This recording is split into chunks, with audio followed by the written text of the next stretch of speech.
বন্ধুরা সবাই দেখো, এই মার্কেটে এখন আমি এসে দেখলাম যে মানে এই লোকটা দুব্ব বিক্রি করলো 10,000 টাকা। দুব্ব বিক্রি করলো 10,000 টাকা। তোমরা বিশ্বাস করো না, ভিডিওটা দেখো, মানে টেনে নেবে না, ভিডিওটা 2 মিনিটের ভিডিও। তোমরা দেখো কিভাবে কাকা সে গামছা থেকে 10,000 টাকা দুব্ব বিক্রি করছে, তুমি দেখো। আর এই মহিলা দুব্বগুলো নিল 50 টাকা করে আটি। এ তো অবাক অবাক করার কেস, 50 টাকা করে আটি দুব্ব। দুব্বর এত ক্রাইসিস যে দুব্ব পাওয়াই যায় না, দুব্বর এত দাম। এটা হচ্ছে ঠাকুরনগর ফুল মার্কেট। এই দেখো সবাই দুব্ব নিয়ে বসে রয়েছে, সব দুব্ব নিয়ে বসে রয়েছে, দুব্বর এত দাম। এ হচ্ছে ফুল মার্কেট, সামনে ফুল, বেলপাতা আছে, আম পাতা আছে।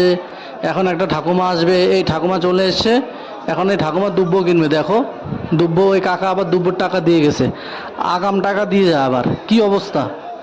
এই ঠাকুমা এখন দুব্ব বেচে টেচে নেবে এখন দুব্ব। দুব্বর এত দাম, তাহলে কলকাতা কত টাকা দুব্ব বিক্রি হয়? এখানে যদি এত টাকা বিক্রি হয় তাহলে বুঝতে পারছো ফুল মার্কেটে তাহলে কত টাকা ছড়াছড়ি। টাকা টাকায় মারামারি, দুব্বই দুব্বই মারামারি, কাটাকাটি, এই এই চলছে। ফুলের দাম কি 150 টাকা কেজি ফুল। দুব্বর দাম হচ্ছে 50 টাকা আটি, এইটুকুনি আটি, এক মুঠো আটি 50 টাকা। সে কি, এই দেখো কত টাকা দিল, 100 টাকা দিল। শালার বুড়ি ঠাকুমা এখনো ব্যবসা করে যাচ্ছে, কয়দিন বাদে মারা যাবে, তারপরে এখন ব্যবসা করছে। দেখছো কি অবস্থা। এবার দেখো এই কাকিমা চলে আসলে আবার দুব্ব নেওয়ার জন্য। দুব্বর এত টান। আর এই কাকা এখন এই এক্ষুনি 10,000 টাকা বের করবে। দেখো উনি গুনেছে 10,000 টাকা, আমাকে বললো, তাই আমি বললাম।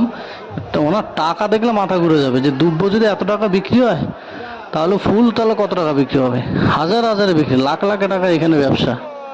তোমরা চাইলেও অনেকে ব্যবসা করতে পারো। ঠাকুরনগর ফুল মার্কেট চলে আসবা, ঠাকুরনগর স্টেশনের পাশেই। দেখো ফুল দেখো কত সুন্দর, মানে আর বিশ্বাস করা যায় না যে এইসব জিনিস। এই দেখো চারাটি নিয়ে গেছে, বেলপাতা, এখানে আম পাতা, বেলপাতা, দুব্ব সব কিছু বিক্রি হয়। দেখেছো সবাই দেখো, কি অবাক কাণ্ড।